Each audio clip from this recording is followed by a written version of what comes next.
Petri Wine brings you the Casebook of Gregory Hood.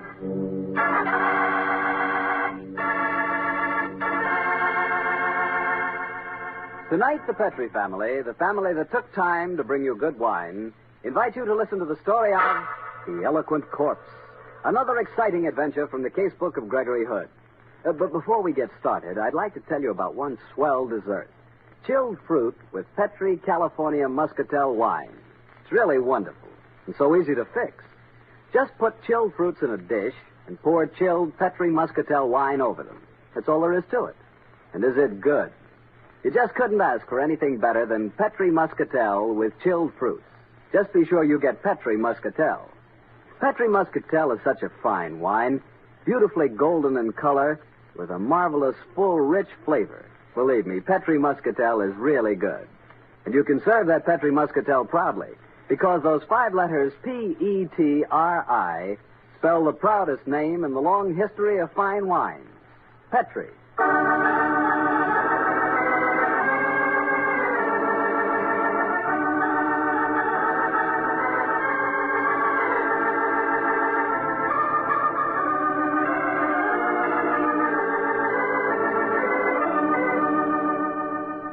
Once again, it's Monday night in San Francisco, and time to hear another chapter from the casebook of that celebrated importer and man about town, Gregory Hood.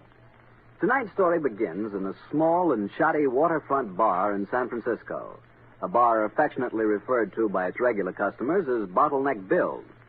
The barkeep, a gentleman by the name of Bill, stands talking to his only patron, a small, softly spoken man who sits on a bar stool opposite. How you been, Larry? I've been okay, Bill. Yeah, what's new? Got something I want to show you. Go ahead. The place is empty. Get a load of these. Ever see coins like that? Hey, what kind of crazy moolah is that? All screwy shapes with funny letters on them. What are they, Larry? That's what I want to find out. I took them to a hock shop on Market, but the guy acted kind of funny, so I screamed. I got a hunch they're worth big dough. Where'd you get them, Larry? Now, you know better than to get curious like that, Bill. Okay, so they're hot. You know I don't handle that kind of stuff. Take it easy. I'm not asking you to handle it. And why did you come to me? Because you know people I don't. People that can be useful. Play ball, Bill, and I'll cut you in. What's the deal? You know that guy, Gregory Hood, don't you? Sure, I know him here every once in a while. All this old-fashioned, hardy, crafty stuff is his racket. He'd know what it's worth. If you think he'll fence for you, you're crazy. He's strictly on the level. All I want from him is information.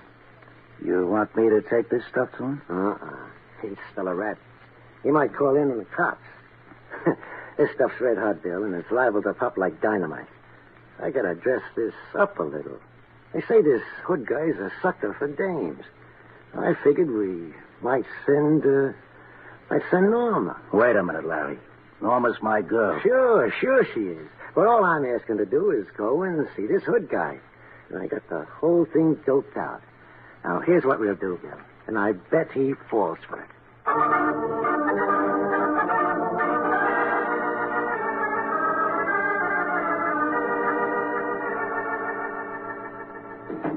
Oh, how do you do, Miss Hayward? Sit down, won't you? Thank you, Mr. Hood. Oh, would you like a cigarette? No, thank you. Mr. Hood, I've come to you because I'm told you're the one person who can help me. Well, I'll do my best. What's the trouble? Well, I received a package through the mail today. This coin was inside it. May I look at it? There. Thank you. I could see it was old and probably valuable, so I brought it to you. Well, I'll say it's valuable. This is a perfect specimen of 16th century Korean money. There's no mistaking it. Oh, if you want to sell this, Miss Hayward, I'd be very happy to buy. Well, that isn't exactly why I came here, Mr. Hood. Huh? I want you to help me get hold of the rest of them. The rest? You mean you have a collection of these coins? Read this note, Mr. Hood. I think it'll explain everything. It came in the package this morning. Oh. If you want the rest of the collection, come to Bottleneck Bill's, ask for Larry. Mr. Hood, I'm afraid to go there. It sounds like some sort of trap. Let me get a couple of things straight. Had you ever heard of this collection of coins before? Never. And I don't know anyone named Larry. Oh. Well, if it's a trap, why bait it with a valuable coin like this? I don't get it, but I'm mighty curious. Then perhaps you'll Keep that date for you? Miss Hayward, I can hardly wait.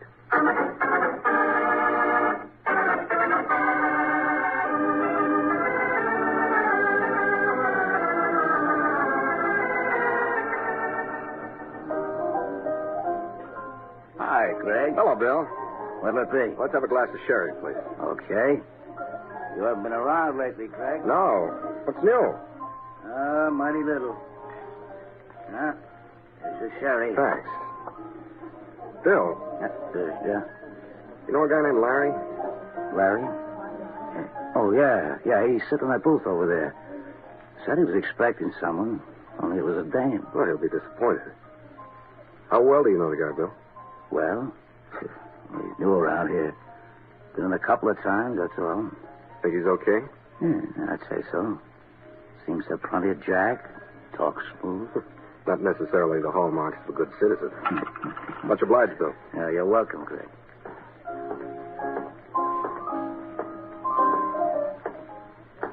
Larry? Yeah? I know I'm a poor substitute for Norma, but I'm keeping her appointment. Norma Hayward? What do you know about her? Recognize this coin? Huh? Who are you, mister? The name's Hood. Gregory Hood. Why did Norma go to you? Mainly because I'm in the importing business, I guess. She wanted to know if the coin was valuable. Is it? Certainly is. I'm curious to see the rest of the collection. Okay. Since you're acting for Norma, I'll show it to you. How about coming up to my hotel? Before I do that, Larry, I'd like a little more dope on this deal. Norma said she'd never heard of you or the coin. What's the tie-in? Well, you see, a pal of mine had a crush on Norma. His name doesn't matter because he's dead now. So, when he knew he was dying, he gave me the collection. Picked it up in China.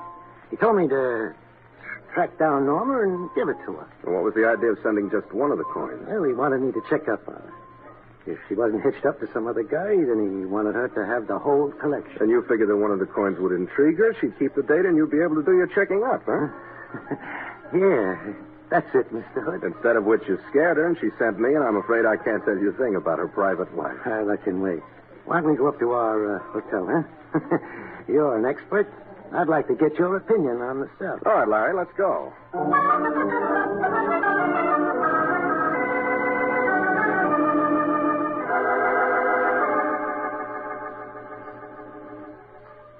Larry, this is one of the finest collections of ancient coins I ever laid eyes on. Valuable, huh? Yes, indeed. Look here.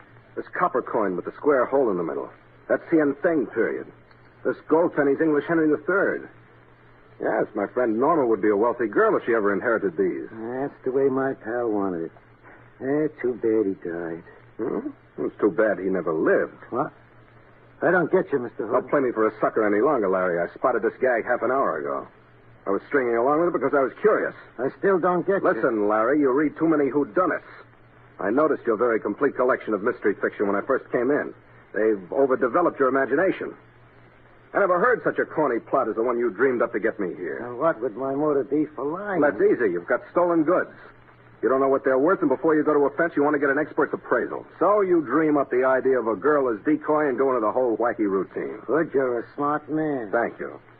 But you don't have to be smart to figure this one out, my friend. As a matter of fact, I'm insulted that you thought I'd fall for it. Are you also smart enough to keep your mouth shut? You know, I could make it well worth your while, Hood. Uh-huh. Next move's bribery, huh? Then comes coercion, I'm sure. No, Larry, no dice. If I turned crook, I'd go into the big time. And you're not leaving here. Oh, you want to play rough, huh? That's the size. Why don't you try on this blackjack, huh? So I read too many detective stories, do I, Mr. Gregory Hood? We'll see about that. Hello. Give me room 212. Hank? This is Larry. No, I'm in my room. Come up here right away. No, don't bring Louie with you. And don't ask questions. We got work to do. Yeah, I got someone here who I want to get rid of.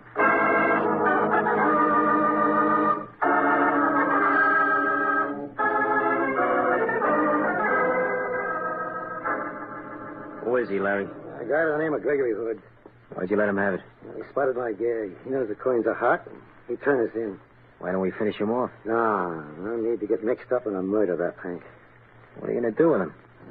Get him down the fire escape and into your car. And drive him out onto the Presidio and let him sleep it off. Then he wakes up and brings the cops straight here? Nuts to that. I'm the boss, Hank. And what I say goes. Didn't Louie and me help you in a snatch? Won't we stand to go on the spot with you? This guy slaps the cops on us? They'll come straight here. As soon as we got him out of here, I'm checking out and leaving town. Yeah? How about Louie and me? Supposing we don't want to blow town.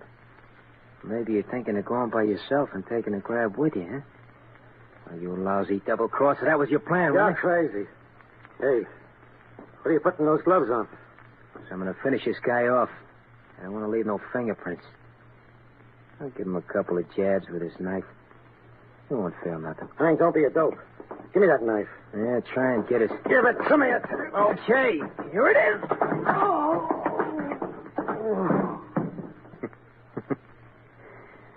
You always like to give orders. Let's see how you can give them with a knife in your belly. Give me 212. Yeah. Hello, Louie. This is Hank. Look, I'm in Larry's room. Come right up, will you? I don't think the boss is feeling so good.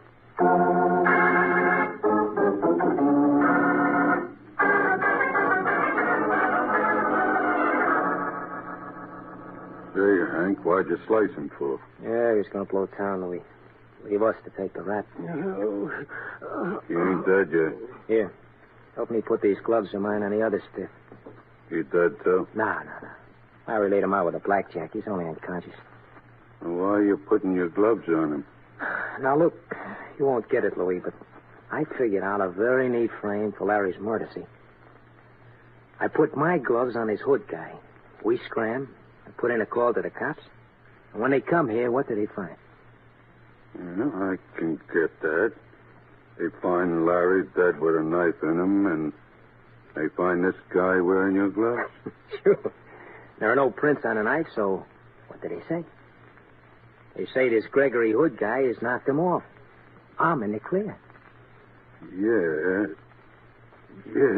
gee, Hank, that's smart. Sure it is. You and me'll blow town with them coins. Hey, look at Larry. He's drawing something on the floor in red ink. Ink? I must have spilled when the table tipped over.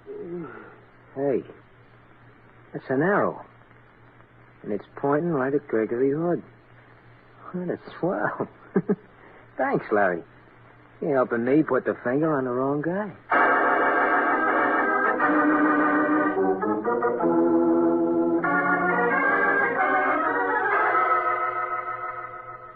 Hood and Company Importers. This is Sanderson Taylor. Is Greg there? No, Mr. Taylor, he isn't, and I'm worried about him. I was going to call you. What's wrong, Miss Ferris? Well, he went out of the office just after lunch. He said he'd only be gone half an hour, and he had two very important appointments this afternoon, but he hasn't been back, and he hasn't called. Well, I've known him to switch plans, but he always keeps in touch. You say where he was going? Yes, Mr. Taylor, to a place he called Bottleneck Bill. Bottleneck Bill's. Oh, yes, I know that. So that's a tough hangout. Thank you, Miss Ferris. You're going over there? Right away. Looks like one case of Gregory Hood's that I may have to solve.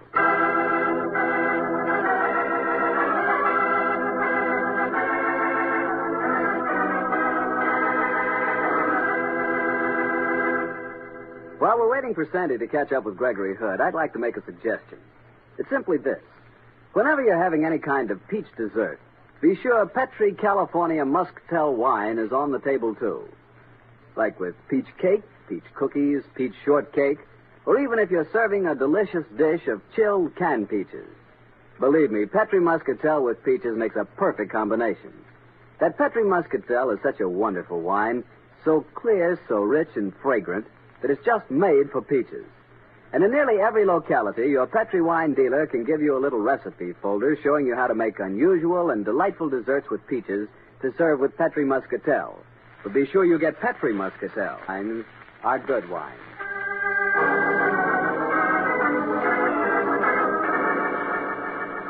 And now back to the Casebook of Gregory Hood and the adventure of the Eloquent Corpse.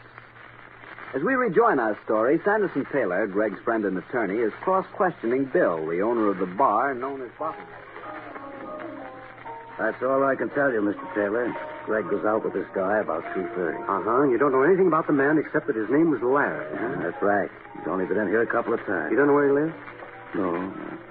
But come to think of it, I tell you who might be able to give you the dope. Oh, yeah? Who's that? Dottie Bronson. This Larry was in here with her the first time he came in. Oh, I see. You know her address? Yeah, sure do. Let's see. 117 Denmark. That's right off Market. Denmark. Dottie Bronson, huh? Well, thank you, Bill. I'm much obliged.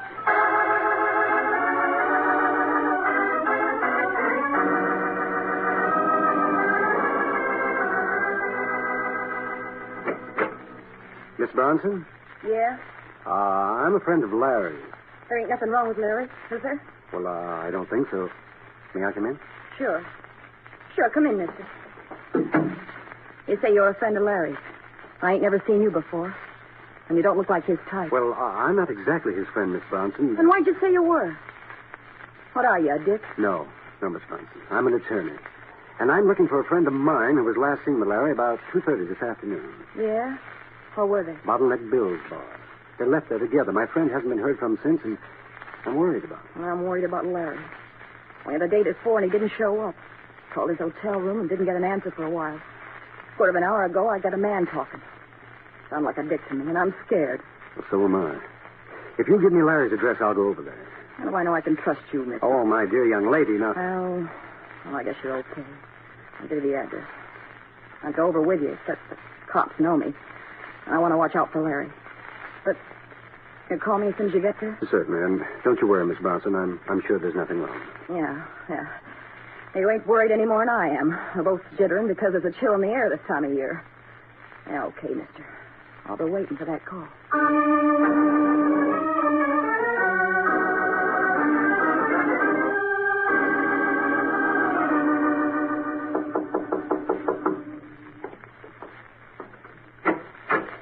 Mr. Taylor, I was wondering when you'd get here. Oh, Sergeant Barton, what's the homicide squad doing here? Plenty, and we're lousy with clues. They're even marked out on the floor for us this time. Come in, Mr. Taylor. Yes, thank you. Is Greg here? Yeah, but he's still napping, Mr. Taylor, and the police surgeon's working him over. The surgeon? Oh, thank you, easy, Mr. Taylor. He's okay. Who's on this case? Lieutenant Silvers. Yes, it's a good thing I am. Greg's in a jam. Well, what's happened to him? He's out cold, slugged with a blackjack, but he's going to be okay. Yeah, but what happened, Lieutenant? I'm not sure yet until Greg can start to talk, but you can take a look for yourself. That dead body on the floor with a knife in his belly. We checked his identification. Larry Masterson. He lived here. And Greg's lying beside him. How is he, Doctor? He's coming to. His lips are beginning to move. What? Well, gee, how do you feel, Greg? It's as if I dived head first into an empty swimming pool. And I got a good hard skull. Mighty glad to see you, though, Sandy, you old bloodhound. How'd you trail me? Oh! Here, Greg, let me give you a hand. Lieutenant Silvers. And Sergeant Barton, too, this old home week. Let's hear your story, Hood. You mean who slugged me? It was a guy by the name of Larry. And if you look behind you, you'll see the body of the man in question, neatly stabbed through the belly. Holy smokes. While you were unconscious, Greg, somebody must have come in here and stabbed him. Hey, where'd I get these gloves? I wasn't wearing them when I came in here. Well, somebody must have slipped them on you after you passed out. There's another puzzle, Greg. Huh? Look at these diagrams in ink on the floor. And notice the red ink on the dead man's finger. Yes, the S with the lines through it. But that's a dollar sign. Oh. Mary's made an arrow. An arrow that was pointing at exactly where you were lying, Greg. Yeah, but the arrow also points to this other drawing. Pretty crude, but it looks like a lighted pipe. Obviously, the dead man was trying to leave a message, the clue to his murderer's identity. Maybe so, Greg. I haven't much faith in those kind of things. Well, Lieutenant, you can be sure the dying man didn't do that doodling just to amuse himself. Stan, how did you hear of the murder? We got an anonymous phone call telling us to come up here and we'd find a body. Oh? Well, I think I see it. The killer thought he'd frame me by putting these gloves on me, knowing that a smart murderer uses gloves. Then he'd put in the call for you, figuring you'd walk in and nab me. Well, it's possible. But I've got to look at facts, Greg. And that arrow was pointing straight at you. Oh, Lieutenant, you can't suspect Greg. I can suspect anyone in my business. You never know what a man might do when he's cornered. Stan, you have a nasty, suspicious mind, and I'm going to prove it to you. The dead man was a whodunit fan. Yes, I noticed those mystery books on his table over there. Therefore, he knew about dying message gags. Well? He tried to leave one by drawing those ink stains on the floor. After he died, the killer spotted the message and put his gloves on me. The gloves he'd worn when he stabbed Larry. He planned to pin the rap on me. Prove it to me, Greg. That's all I ask. You've got to prove it, Greg, to get yourself in the clear. Oh, wait a minute. A dollar sign, an arrow, and a pipe. Could be I've got it. Who is it, Greg? Get me a list of the dead man's friends, guys that were close to him. When I got that, I think I can point out the killer. List his friends? Yeah. Okay, but that's going to take time. I think I can speed things up a little, Lieutenant. I tracked Greg here tonight by talking to Larry's girlfriend, Dottie Bronson. Let's go and call on her. I'll bet she'll be glad to help.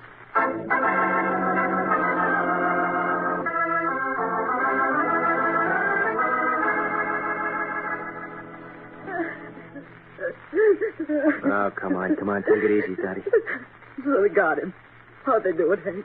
Oh, somebody sliced him. You sure he's dead? Sure, I'm sure. Talked to the hotel manager, and he talked to the doc.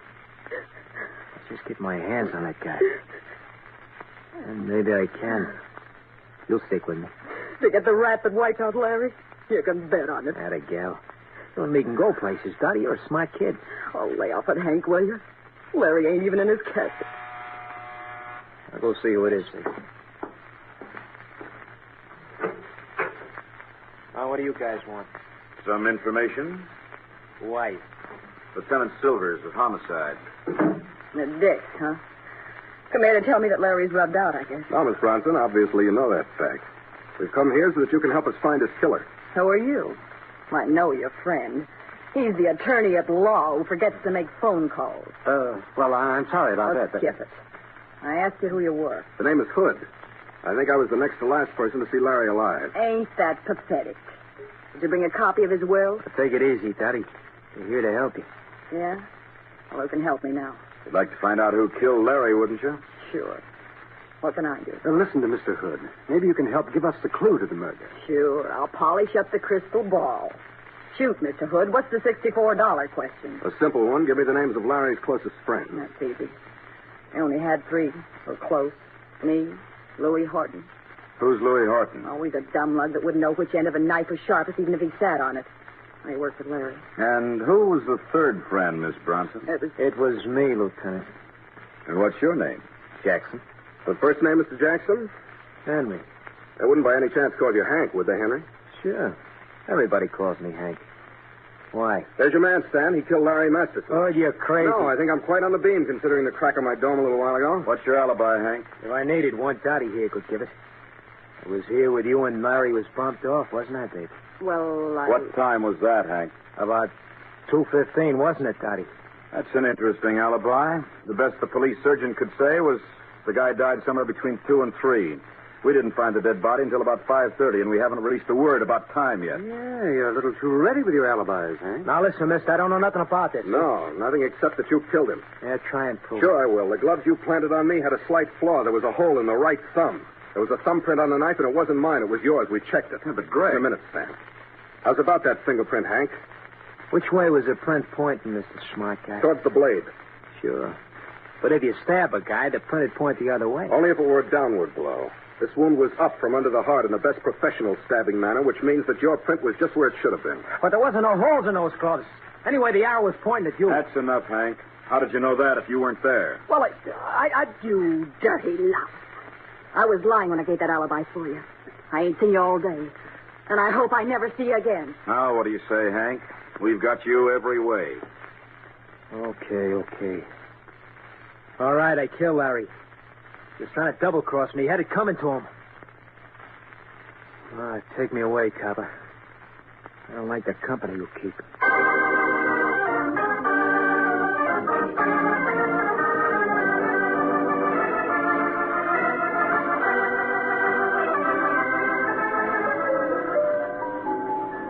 Well, Greg, Well, Sandy? I can understand you're wanting a drink, but did we have to come back to bottleneck bills? Well, we came back for 2 reasons. I wanted to get an aspirin, and this is where I came in on this deal. I'd like to round out the cycle. Mm-hmm. You know, Greg, I still don't understand what that dollar sign is. Well, it wasn't a dollar sign, Sandy. Well, that's the way I learned it at school. You make an S and draw 2 lines through it. Very true, but it might also be a way to cross out the letter S. The arrow pointed at the shank of the lighted pipe. Cross out the letter S and shank, and you have Hank, the name of the murderer. Oh, yeah. Yes, of course. Another thing puzzles me, though, Greg. How did you have time to check the thumbprint on the knife handle? Well, Sandy, there was no thumbprint. No? And there was no hole in the glove. I just said those things to scare Hank into a confession. Well, Greg, you scared the daylights out of me today. Me too, Sandy, but don't act mad. Well, I am mad. You walked into a trap that was clumsily baited. That's not like you. Sure, but the bait was juicy. Anyway, there's no great harm. Oh, but there might have been. You down here got killed and nearly got framed for murder. All for the sake of the firm, Sandy. Now, Greg, don't try and tell me you walked into this deal today because you were thinking of the business. Sure I was. Hood and Company could have come out of this mess very nicely. That was quite a valuable collection of coins. I'll be proud to return them to their owners. Very altruistic, but we should stop playing cops and robbers. I'm sorry, Sandy. And I'm darn grateful for your help. Just the same, Sandy, promise me one thing. Huh? Why, sure. What is it, Greg? Don't let's quote this little adventure. After all, I spent half of the case as an unconscious suspect. No, Sandy, this will be an unpublished chapter from the Casebook of Gregory Hood.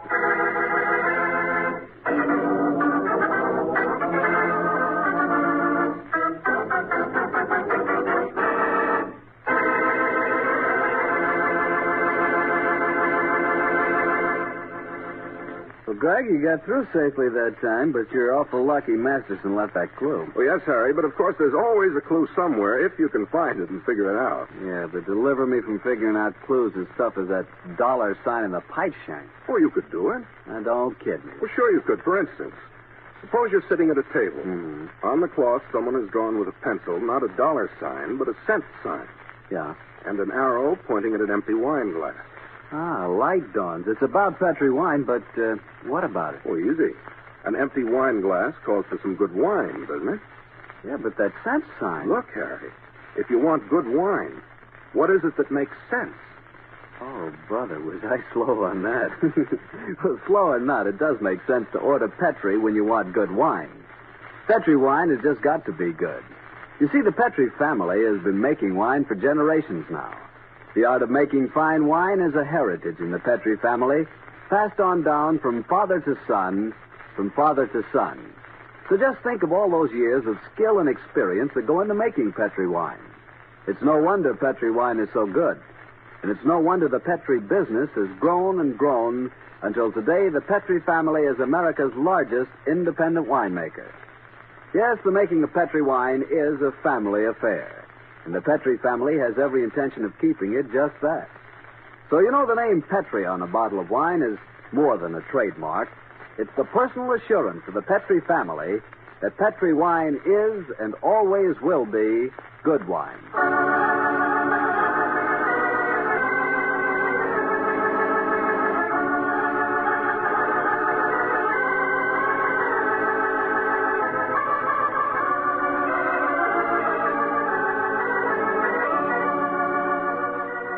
The Casebook of Gregory Hood is written by Dennis Green and Anthony Boucher. Original music composed and played by Dean Fossler. Elliot Lewis plays the part of Gregory Hood, and Sanderson Taylor is played by Howard McNear.